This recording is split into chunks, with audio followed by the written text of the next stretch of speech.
नमस्कार, मैं हूं अमित पाली। दोपहर के 12 बज रहे हैं और आप देख रहे हैं प्रहार में इस वक्त सबसे बड़ी बात है पाकिस्तान में मचे घमासान को लेकर। इमरान खान को लेकर इस वक्त पूरे पाकिस्तान में बवाल मचा हुआ है और आग लगी हुई है। पाकिस्तान के शहर में इस वक्त कोहराम मचा हुआ है। पाकिस्तान तहरीक इंसाफ के कार्यकर्ताओं ने मुनीर के खिलाफ विद्रोह कर दिया है। ऐसे में असीम मुनीर चौतरफा घिरता दिखाई दे रहा है। जगह जगह इमरान समर्थक मुनीर के खिलाफ विरोध प्रदर्शन कर रहे हैं। समर्थकों का आरोप है कि मुनीर के इशारे पर ही जानबूझकर जेल प्रशासन इमरान को अंधा करना चाहता है और यही वजह है कि उनका सही से इलाज नहीं करवाया जा रहा। समर्थकों की मांग है कि इमरान को तुरंत रिहा किया जाए और उन्हें अच्छे से अस्पताल में आंखों का इलाज कराया जाए। इसी मांग को लेकर पाकिस्तान तहरीक इंसाफ यानी कि पीटीआई के कार्यकर्ता इस्लामाबाद से लेकर खैबर पख्तूनख्वा और सिंध तक सड़कों पर उतरे हैं। जगह जगह हाईवे बंद कर दिया गया है और आगजनी की जा रही है। ये तस्वीरें आप देख रहे हैं किस तरह से पाकिस्तान के अलग अलग शहरों में पीटीआई के कार्यकर्ता इमरान के समर्थक सड़कों पर उतरे हैं। वो लगातार इस वक्त सड़कों को जाम कर रहे हैं, टायर जलाकर, आगजनी कर और साथ ही कई सारे हाईवेज हैं जो लाहौर की या लावलपिंडी की तरफ जाते हैं, उन्हें भी ब्लॉक कर दिया गया है।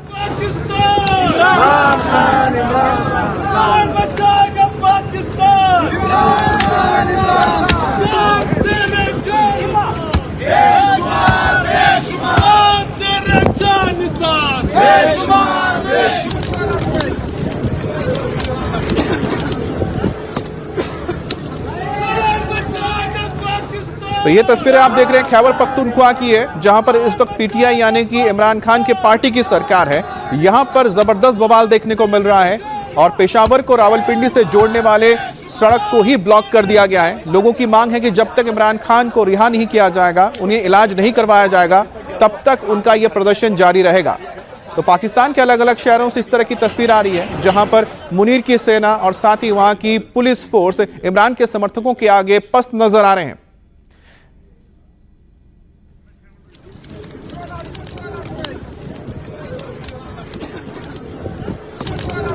तो आपको हम अलग अलग 6 तस्वीरें दिखा रहे हैं। एक तरफ आप देखिए किस तरह से आगजनी हो रही है। कई इलाकों में रात को सड़क पर बैठकर लोग धरना प्रदर्शन कर रहे हैं, नारेबाजी कर रहे हैं, लोग मार्च निकाल रहे हैं। शहरों के अंदर बाइक रैली तक निकाली जा रही है।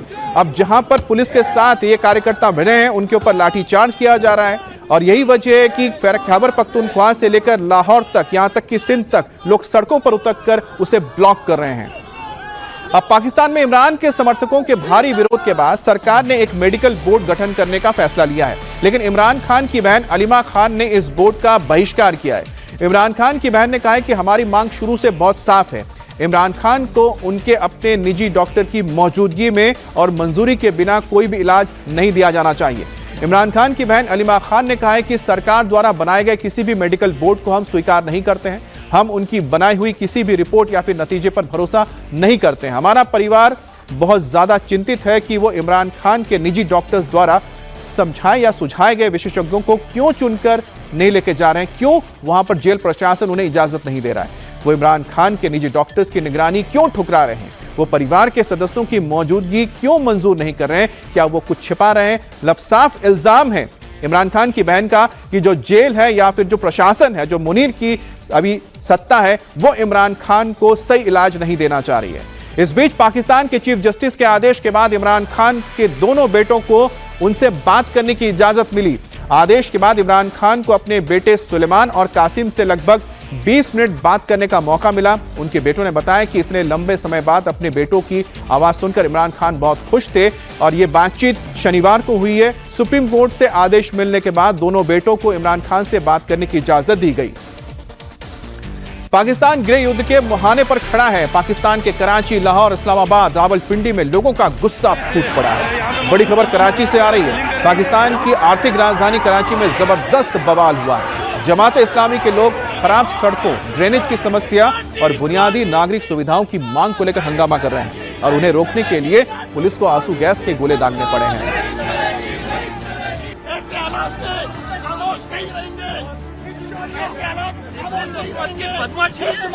बदमाशी के खिलाफ आगे बढ़ेंगे इंशाअल्लाह। तो पाकिस्तान में हो क्या रहा है? एक तरफ देख रहे इमरान खान के समर्थक सड़कों पर उतरे हैं, जो लगातार इमरान खान के लिए रिहाई की मांग कर रहे हैं। अब आप देखिए कि सिंध, कराची, जिसे कमर्शियल कैपिटल कहा जाता है पाकिस्तान का, वहां पर लोग जो शहर की बुनियादी सुविधाएं खस्ता हाल है उसके खिलाफ सड़कों पर उतरे। जमाते इस्लामी, जो कि काफी एक मजबूत संगठन है पाकिस्तान का, उसके कार्यकर्ता सड़कों पर उतरकर अब सरकार के खिलाफ मोर्चाबंदी कर रहे हैं। अब उन्हें हटाने के लिए पुलिस को आंसू गैस के गोले तक दागने पड़े, लाठीचार्ज करना पड़ा, बल प्रयोग करना पड़ा है।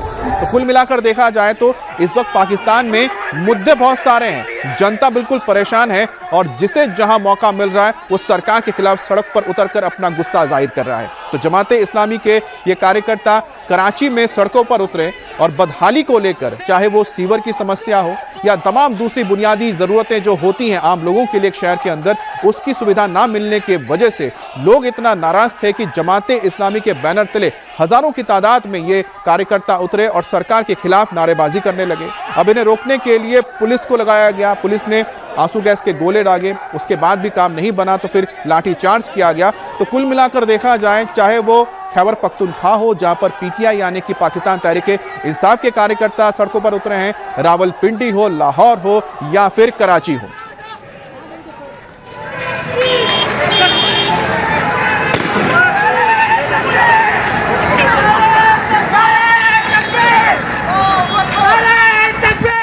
दरअसल कल शाम जमाते इस्लामी के वर्कर्स ने सिंध असेंबली के बाहर प्रोटेस्ट करना शुरू किया था, जिसके बाद पुलिस ने इलाके को सील कर दिया, जगह जगह बैरिकेडिंग कर दी गई।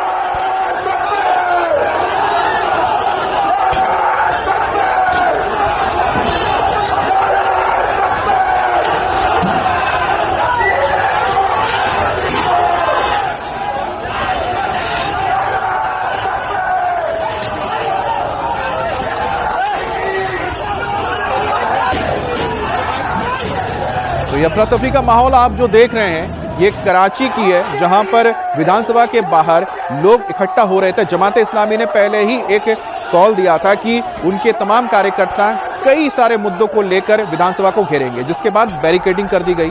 अब देखिए यहां पर शाम के वक्त जब लोग पहुंचे तो धीरे धीरे जब बढ़ने लगे तो उनको रोका जाने लगा और यहां पर आपको पुलिस के साथ इनके जो कार्यकर्ता हैं जमाते इस्लामी के आमने सामने टकराव भी नजर आएगा।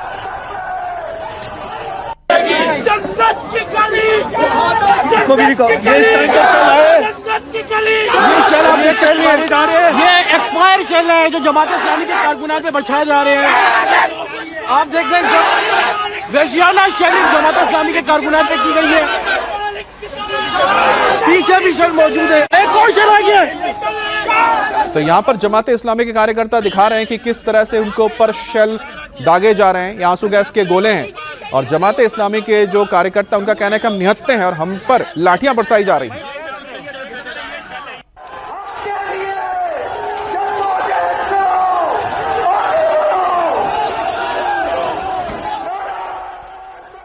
तो पाकिस्तान में घमासान मचा है अंदरूनी चीजों को लेकर, लेकिन इस वक्त घमासान दिल्ली में भी देखने को मिला है और वो घमासान पॉल्यूशन को लेकर है। अब पॉल्यूशन को लेकर उत्तर प्रदेश के मुख्यमंत्री योगी आदित्यनाथ ने राजधानी दिल्ली के आबोहवा पर सवाल उठाया। गोरखपुर में कल्याण मंडप के लोकार्पण कार्यक्रम के दौरान मुख्यमंत्री योगी आदित्यनाथ ने कहा कि दिल्ली गैस चेंबर बन गई है, राजधानी में रहने वालों के लिए सांस लेना दूभर हो गया है।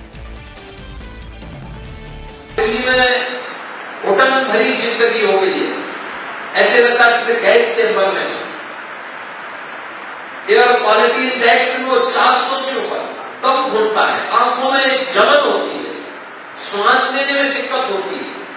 डॉक्टर को बुजुर्गों के लिए, बीमारों के लिए, बच्चों के लिए कहना पड़ता है कि आप घर से बाहर न निकलें। इतनी खराब स्थिति है। आप गोरखपुर में कितना शानदार माहौल है, कहीं कोई दिक्कत नहीं। और दिल्ली के प्रदूषण पर सीएम योगी के बयान के बाद आम आदमी पार्टी हमलावर है। आपने कहा है कि उत्तर प्रदेश के मुख्यमंत्री योगी आदित्यनाथ ने बीजेपी सरकार को प्रदूषण पर बुरी तरह से एक्सपोज कर दिया। वहीं आम आदमी पार्टी के राज्यसभा सांसद संजय सिंह ने लिखा कि लग रहा है आदित्यनाथ जी भूल गए हैं कि दिल्ली में बीजेपी की ही सरकार है, या उन्होंने जानबूझकर मोदी और रेखा गुप्ता को एक्सपोज करने के लिए बयान दिया। तो यहां पर एक तरह से तंज कसा गया है योगी आदित्यनाथ के बयान को लेकर बीजेपी पर। उत्तर प्रदेश के मुख्यमंत्री योगी आदित्यनाथ को लेकर क्योंकि संजय सिंह का कहना है कि क्या योगी आदित्यनाथ ये भूल गए हैं कि इस वक्त जो सरकार है दिल्ली में वो बीजेपी की सरकार है, और क्या अपने इस बयान के जरिए वो केंद्र यानी कि प्रधानमंत्री मोदी और साथ ही रेखा गुप्ता जो सीएम है दिल्ली की, उनके बारे में कुछ कहना चाह रहे हैं, क्या उनको एक्सपोज करने की कोशिश कर रहे हैं? तो कुल मिलाकर ये जो योगी आदित्यनाथ का बयान है उसको लेकर जो सियासत है अब शुरू हो चुकी है। और उत्तर प्रदेश की राजनीति में विधानसभा चुनाव से पहले हलचल भी तेज हो गई है। पूर्व मंत्री नसीमुद्दीन सिद्दीकी आज समाजवादी पार्टी में शामिल होंगे और हाल ही में उन्होंने कांग्रेस से इस्तीफा दे दिया था। बसपा के अनीस अहमद भी आज समाजवादी पार्टी में शामिल होंगे। कद्दावर मुस्लिम नेता नसीमुद्दीन सिद्दीकी अखिलेश यादव की मौजूदगी में सपा में शामिल होंगे। नसीमुद्दीन काशीराम के समय से बसपा के साथ रहे हैं और मायावती के बहुत ही करीबी माने जाते हैं। मायावती ने 2017 में उन्हें बसपा से निकाल दिया था, जिसके बाद वो कांग्रेस में शामिल हो गए थे। कई सालों तक हाशिए पर रहने के बाद आखिरकार उन्होंने ये फैसला लिया कि वो समाजवादी पार्टी के साथ जुड़ेंगे। तो समाजवादी पार्टी में शामिल होने जा रहे हैं नसीमुद्दीन सिद्दीकी, जो लंबे वक्त से समाजवादी पार्टी के सबसे बड़घोर विरोधी रहे। बसपा यानी कि बहुजन समाज पार्टी के साथ जुड़े हुए थे। काशीराम के वक्त से वो बीएसपी के साथ जुड़े। लगातार उन्होंने काम किया, जहां पर उन्होंने मुस्लिम और दलितों को साथ लाने में बहुत बड़ा काम किया था। माना जाता है कि उनका काफी ग्राउंड वर्क रहा है, जिसके बाद वो मायावती के बहुत ही खास या फिर कह सकते हैं बहुत करीबी नेताओं में से शुमार थे। और माना यह जाता था कि कई बार नसीमुद्दीन सिद्दीकी तय करते थे कि किसको टिकट मिलना है, यानी टिकट बंटवारे में उनका बहुत बड़ा आप कह सकते हैं हाथ या फिर उनकी राय ली जाती थी। लेकिन अब वो समाजवादी पार्टी के साथ जुड़ने जा रहे हैं। लेकिन इसके बीच एक बहुत बड़ी बात यह है कि उनका जो कद रहा है वो या फिर उनका जो इन्फ्लुएंस रहा है, उनका जो असर रहा है वो दलितों के बीच ज्यादा रहा है, क्योंकि वो दलित बहुजन समाज पार्टी के साथ थे। और ऐसे में आजम खान की जगह क्या वो भरपाई कर पाएंगे, ये भी एक बहुत बड़ा सवाल है समाजवादी पार्टी के लिए। अब एसआईआर को लेकर एक बार फिर से सपा प्रमुख अखिलेश यादव ने बीजेपी और चुनाव आयोग पर निशाना साधा है। अखिलेश यादव ने कहा है कि बीजेपी और चुनाव आयोग एक ही हैं। सपा प्रमुख ने आरोप लगाया कि टारगेट करके पीडीए और मुस्लिम वोटर के नाम काटे जा रहे हैं, और इससे यह साफ होता है कि सरकार, प्रशासन और चुनाव आयोग ये तीनों मिले हुए हैं। बीजेपी इलेक्शन कमीशन एक है और उसका देखने को भी यही मिलता है। जब ये फॉर्म 7 में पकड़े गए और जब अपील की समाजवादी पार्टी ने कि फॉर्म 7 की जरूरत क्या है जब आपने एसआईआर की इतनी एक्सरसाइज कर ली है, उसके बाद थोड़ा बहुत एसआईआर में फॉर्म 7 भरवाना कम किया। वो तो खुशी की बात है कि द्वापर के और त्रेता के दशरथ और नंदलाल ने हमें बचा लिया। दशरथ के नाम पर कई सौ फॉर्म थे सुरेंद्रनगर विधानसभा में, और नंदलाल के नाम पर सुल्तानपुर में एक विधानसभा में उसके दस्तखत से वोट कटवाया जा रहा था, केवल मुस्लिम लोगों का। ये इनका टारगेटेड काम था कि जो समाजवादी पार्टी का वोटर है या जो मुस्लिम वोटर है या जो पीडीए है उसका वोट काट लें। और हमारे साथ रुचि कुमार भी जुड़ गए हैं। रुचि, चाहे संसद हो जहां पर मल्लिकार्जुन खड़गे भी चिंतित दिखे मुस्लिम वोट को लेकर उत्तर प्रदेश में, और अखिलेश यादव तो बहुत ज्यादा चिंतित नजर आ रहे हैं मुस्लिम वोट को लेकर, आखिरकार ये डर किस बात का है? जब भी एसआईआर की बात होती है तो मुस्लिम समुदाय का जिक्र करते हैं और साथ ही साथ नसीमुद्दीन सिद्दीकी को भी साथ ला रहे हैं। क्या यह डर है कि नसीमुद्दीन सिद्दीकी को वो अपने साथ जोड़ने की कोशिश कर रहे हैं? चल क्या रहा है आखिरकार इस वक्त वहां? ये समाजवादी पार्टी ऑफिस है लखनऊ का, ये विक्रमादित्य मार्ग का, और यहाँ पर बहुत ज़्यादा हलचल दिखाई दे रही है। नसीमुद्दीन सिद्दीकी पार्टी ऑफिस में अंदर पहुँच चुके हैं, बाहर उनके पोस्टर्स भी लग गए हैं। और नसीमुद्दीन सिद्दीकी एक ज़माने में बहुत बड़े कद्दावर नेता हुआ करते थे, मायावती के बहुत नज़दीकी थे, काशीराम के ज़माने से बीएसपी में थे और मुस्लिम वोटर्स में काफ़ी ज़्यादा उनकी पकड़ थी। 4 बार मायावती मुख्यमंत्री रही और चारों बार वो मायावती सरकार में मंत्री रहे। तो अब वो आज समाजवादी पार्टी ज्वाइन करेंगे कुछ ही देर में, और ऐसा समझा जा रहा है कि अखिलेश यादव अपना जो पीडीए फार्मूला है उसको मजबूत करने की कोशिश में हैं। अब आजम खान बड़ा मुस्लिम चेहरा हुआ करते थे समाजवादी पार्टी के, लेकिन वो तो जेल में है, तो लिहाजा अखिलेश यादव को एक ऐसे नेता की ज़रूरत लग रही थी, ऐसा कहा जा रहा है, जो मुसलमानों को पार्टी से ज़्यादा जोड़ पाए। रुचि जी, क्या ये मुस्लिम वोट बैंक खिसकने का डर सता रहा है? कांग्रेस को भी डर सता रहा है क्या? अखिलेश यादव को भी डर सता रहा है? तो क्यों सता रहा है? देखिए, इसको आप डर तो नहीं कहेंगे। अगर आप यूपी में देखेंगे तो मुसलमान जो वोटर है वो एकमुश्त समाजवादी पार्टी को जाता है, क्योंकि यहाँ पे कांग्रेस बहुत कमज़ोर है। यूपी में 89 से वो सत्ता से बाहर है। मायावती, जिनको कभी मुसलमान वोट देता था, वो भी काफ़ी कमज़ोर हो गई हैं। इस समय विधानसभा की बात करें तो सिर्फ एक विधायक बीएसपी का है और लोकसभा में एक भी एमपी नहीं है बीएसपी का। तो इसलिए मुसलमान एकमुश्त वोट देता है समाजवादी पार्टी को, लेकिन उस वोटर को बांध के रखा जाए, इसके लिए नेता भी चाहिए होता है कि मुसलमानों को लगे कि ये पार्टी सरोजी जी, क्योंकि आपने बांधने का जिक्र किया तो बस छोटा सा आपका जवाब मैं चाहता हूं, क्या ओवैसी की एंट्री से ये जो लोग बंधे हुए हैं ये क्या खुल सकते हैं, ये डर है?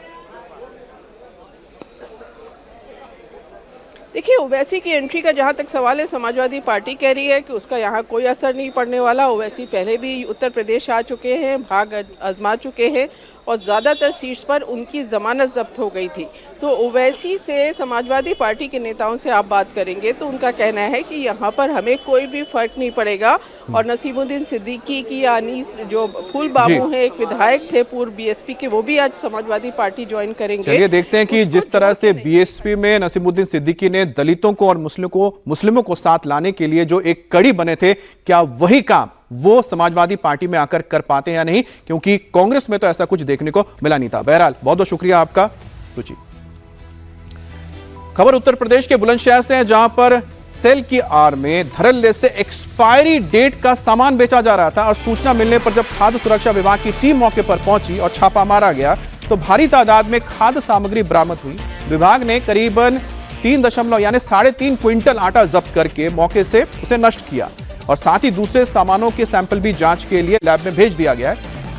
कहने को तो ये कपड़ों की सेल थी, लेकिन यहां मल्टी ब्रांड आटा, मक्के का आटा, बेसन के लड्डू, खाने का तेल, अन्य किराना सामान भी बेचा जा रहा था। सूचना मिलने पर विभागीय टीम ने जब सेल के स्टॉक की जांच की तो अधिकारी भी दंग रह गए, क्योंकि मौके पर मौजूद 90% से ज्यादा जो सामग्री थी खाने पीने की, वो अपने तय सीमा को पार कर चुकी थी, जिसे हम कहते हैं एक्सपायरी डेट को पार कर चुकी थी।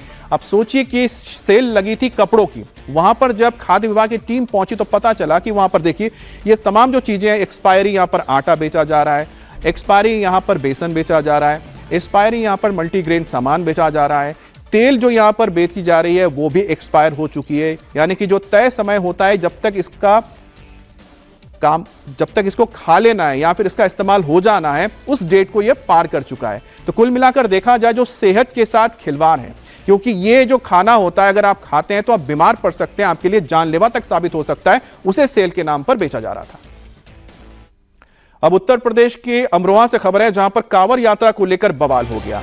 कांवड़ियों की सेवा में लगे भंडारे में मुस्लिम समुदाय के लोगों पर झगड़ा करने के, मारपीट करने के आरोप लगे हैं। बताया गया है कि यहां पर कांवड़ियों पर पथराव हुआ है। अमरोहा नगर के शिव मंदिर के पास चल रहे भंडारे पर उस समय हड़कंप मच गया जब वहां मौजूद इमरान मुकीम कुछ साथियों के साथ खड़े थे और खड़े होने के कारण पूछने पर उन्हें गाली गलौज शुरू कर दी और मारपीट शुरू कर दिया गया।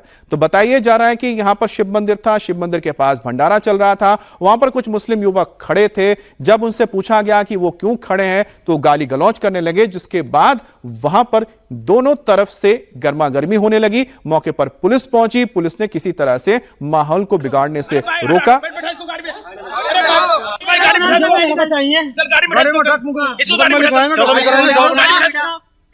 लेके चल अब गाड़ी ले चल